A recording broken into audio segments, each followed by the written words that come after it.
इस वीडियो के अंदर हम लोग रिव्यू करने वाले हैं आईएनडी मनी ऐप का। जी हाँ, पर्सनली मैं ऑलमोस्ट जो है 4 साल से इस ऐप को यहाँ पे यूज़ कर रहा हूँ। इस चाहे मैं इंडियन स्टॉक्स की बात करूँ, यूएस स्टॉक्स हो गए, म्यूचुअल फंड्स हो गए, तो ऐसे काफ़ी सारी चीज़ें मैंने यहाँ पे ट्रैक भी कर रखी है। इस प्लेटफॉर्म को भी बहुत अच्छे से यूज़ किया हुआ है। तो आज के इस वीडियो के अंदर डिटेल के अंदर बात करेंगे कि कितने ये चार्जेस वगैरह आपसे लेता है, क्या कोई हिडन चार्जेस वगैरह है कि नहीं है, इसका यूआई यूएक्स हो गया, कैसे इस ऐप को यूज़ करना है, कैसे लिंक करना है आपको अपने बैंक अकाउंट को, और किन किन चीज़ों का एक्सेस आप इस ऐप को प्रोवाइड कर सकते हो। क्योंकि कई लोग ना प्राइवेसी को लेकर इस ऐप के अगेंस्ट में काफ़ी सारे लोग बेसिकली, तो पूरा डिटेल रिव्यू होगा। तो प्लीज़ पूरा वीडियो यहाँ पे ज़रूर देखिएगा। तो देखो, पहले अगर मैं इंडियन डीमैट अकाउंट की बात करूँ, कोई अकाउंट ओपनिंग फीस नहीं है, एएमसी फीस नहीं है। जैसे ग्रो के ऊपर भी आप देखोगे तो सेम चीज़ है। बाकी अगर आप इक्विटी डिलीवरी यानी इन्वेस्टमेंट करते हो तो 20 रुपीज़ यहाँ पे चार्जेस आपके लगते हैं पर ऑर्डर के हिसाब से मैक्सिमम, और एफएनओ के अंदर भी 20 रुपीज़ चार्जेस है। इसके अलावा जैसे मैंने बताया, कोई एएमसी फीस वगैरह नहीं है। तो केवल आईपीओ पर्पस के लिए भी डीमैट अकाउंट चाहिए तो definitely IND money is a good. और यूएस स्टॉक की यहाँ पे मैं बात करूँ तो यूएस स्टॉक के अंदर अगर आप देखोगे, ब्रोकरेज की अगर मैं सिंपली बात कर लेता हूँ तो यहाँ पे ना दो टाइप के अकाउंट है। एक तो देखो, अगर आप इंडिया के साथ में ओपन करते हो, जो गिफ्ट सिटी के साथ में ओपन होता है बेसिकली, जिसको डायरेक्ट एक्सेस बोलते हैं, तो वहाँ पे देखोगे तो कोई भी यहाँ पे चार्जेस नहीं है, सिर्फ एक्सचेंज ट्रांजेक्शन चार्जेस और आईएफएससी टर्नओवर फीस यहाँ पे लगती है। लेकिन इस अकाउंट के अंदर ना आपकी लिमिटेशंस होती है। ऊपर वाले में ग्लोबल एक्सेस में क्या होता है, ड्राई वेल्थ के साथ में इन्होंने पार्टनरशिप कर रखी, वहाँ पे आपका अकाउंट खुलता है। तो ब्रोकरेज की बात करो तो 0.25% के समथिंग पर ऑर्डर जो है आपका ब्रोकरेज लगता है। इसके अलावा एसएससी चार्जेस हो गए, टीफीएफ चार्जेस हो गए, जो कि स्टैंडर्ड होते हैं, वो लगते हैं यहाँ पर। और ये भी तब लगेंगे, जैसे एसएससी चार्जेस आपके तभी लगेंगे जब आप शेयर को सेल करेंगे यूएस, स्पेशली यूएस स्टॉक को लेकर। बाकी भाई म्यूचुअल फंड, ये सारे डायरेक्ट म्यूचुअल फंड ऑफर करता है, तो उसके कोई भी यहाँ पे चार्जेस वगैरह बिल्कुल भी नहीं है। बाकी फिक्स डिपॉजिट वगैरह ऑफर करता है, और एनपीएस के अंदर अकाउंट ओपन कराते हैं तो वहां पे डेफिनेटली चार्जेस लगते हैं। सो गाइस, चलिए यहाँ पे मैं आपको लाइव यहाँ पे डैशबोर्ड दिखाता हूँ। ऐप पे नहीं दिखा पाऊंगा क्योंकि स्क्रीन रिकॉर्डिंग अलाउ नहीं रहती है बेसिकली। तो ये स्क्रीन के सामने देख सकते हैं। पहले ना इंडियन स्टॉक की यहाँ पे बात कर लेते हैं, क्योंकि मेरा यहाँ पे डीमैट अकाउंट भी है, लेकिन मैंने काफ़ी इसको यूज़ नहीं किया है।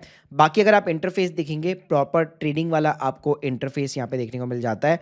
प्लस फ्लैश ट्रेड करके अलग से आईएनडी मनी की प्रॉपर तरीके से ऐप है जो एफएनओ वगैरह करते हैं।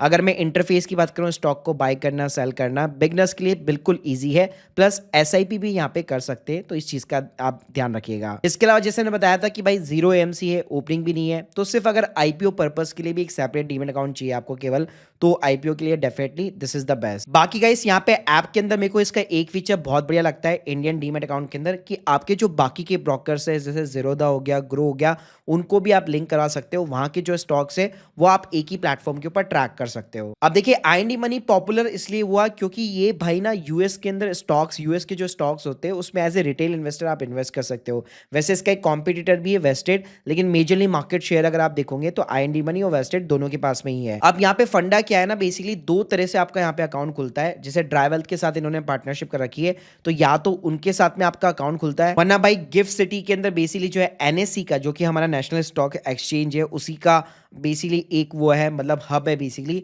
जहाँ पे आप कुछ पर्टिकुलर यूएस के स्टॉक्स को यहाँ पे इन्वेस्ट वगैरह कर सकते हो, तो उनके साथ में भी अकाउंट खुलता है। तो मैं रिकमेंड करूंगा ड्राई वेल्थ वाला। अब यहाँ पे ना बेसिकली पहले आपको पैसा ऐड कराना पड़ता है। तो देखो, ये डेस्कटॉप के ऊपर सपोर्ट नहीं करता है यूएस स्टॉक को, तो ये इसका एक थोड़ा सा कॉन्स है।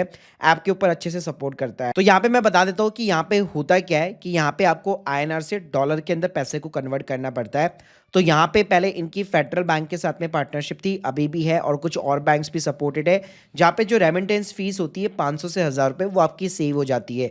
तो जो भी आईएनआर और डॉलर का रेट चल रहा होगा, आप अपने इंडियन जो है बैंक अकाउंट से डॉलर के अंदर पैसे को आप कन्वर्ट कर सकते हो, और यहाँ पे वॉलेट के अंदर आपका क्रेडिट हो जाएगा। जैसे आप देख सकते हो, अभी मेरे पास में $16 के अराउंड कुछ वॉलेट का बैलेंस पड़ा हुआ है। प्लस यूएस के स्टॉक के ऊपर जो आपको डिविडेंड में मिलता है, वो भी यहीं पे क्रेडिट होता है। अब गाइस, अगर मैं यहाँ पे यूएस के स्टॉक्स को बाय करने को लेकर बात करूँ, मेजरली सारे थीम के जो स्टॉक्स होते हैं, वहाँ के जो स्टॉक्स होते हैं, नेस्डेक के ऊपर, एनवाईसी के ऊपर, वो सारे आपको देखने को यहाँ पे मिल जाते हैं। तो अच्छी बात ये है कि आप फ्रैक्शन के अंदर बाई कर सकते हो। मतलब जैसे एनवीडिया का स्टॉक अगर $185 का है, तो इतना पैसा आप इन्वेस्ट करने की जरूरत नहीं है।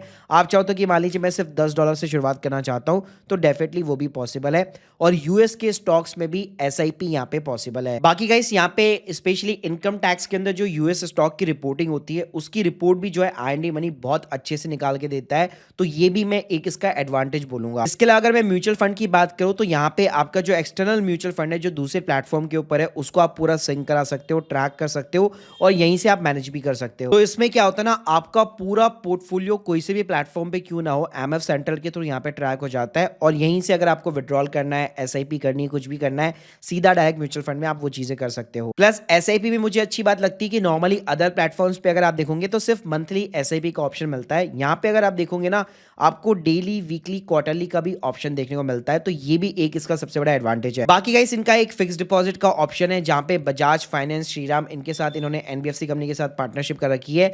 मैंने बहुत टाइम पहले यहाँ पे एफडी की थी, लेकिन अभी इतना ज्यादा कोई भी लुक्रेट मतलब अच्छा इनके पास में ऑफर नहीं है फिक्स डिपॉजिट में। वहां पे आप स्टेबल मनी वगैरह जैसे ऐप्स को कंसिडर कर सकते हो। तो देखिए ओवरऑल यहाँ पे मैं बात करूँ तो इंडियन डीमेट अकाउंट के तो लिए नहीं, लेकिन यूएस के स्टॉक के लिए पर्टिकुलर अगर आपको ग्लोबल एक्सेस के थ्रू यहाँ पे यूएस के स्टॉक्स के अंदर इन्वेस्ट करना है, definitely IND money is a good platform. और इंडियन स्टॉक्स में आप आईपीओ पर्पस के लिए यहाँ पे डेफिनेटली सेलेक्ट कर सकते हो। बाकी इनका वैसे यूआई यूएक्स भी इंडियन डीमेट अकाउंट में भी अच्छा खासा है। तो ओवरऑल बात करूँ तो वैसे कोई कॉन्स नहीं है। कॉन्स बस मेरे को सबसे बड़ा यही लगता है कि इसका जो डेस्कटॉप इंटरफेस है उसके ऊपर बहुत ही कम फीचर है, ऐप के अंदर काफ़ी ज़्यादा है, जहाँ पे आपको बहुत सारी ना परमिशन भी देनी पड़ती है। वो क्रेडिट कार्ड भी भाई ट्रैक करता है, या मतलब आपके इंडियन स्टॉक्स हो गया, यूएस स्टॉक्स हो गया, सब कुछ ट्रैक करता है। तो वहाँ पे ना आपकी टोटल नेटवर्थ दिखाता है। तो वो थोड़ा सा भाई यहाँ पे कौन से है, क्योंकि जीमेल का एक्सेस आपको देना पड़ता है स्टेटमेंट वगैरह फैच करने के लिए, तो वो थोड़ा सा कौन से इसका। बाकी ओवरऑल यहाँ पे this is the good platform. मैं केवल यूएस स्टॉक के लिए इसको प्रेफर करना चाहूंगा। बाकी गाइस अगर आप लोगों की कोई भी डाउट्स है कमेंट बॉक्स के अंदर जरूर बताइएगा। Thank you guys, thank you very much.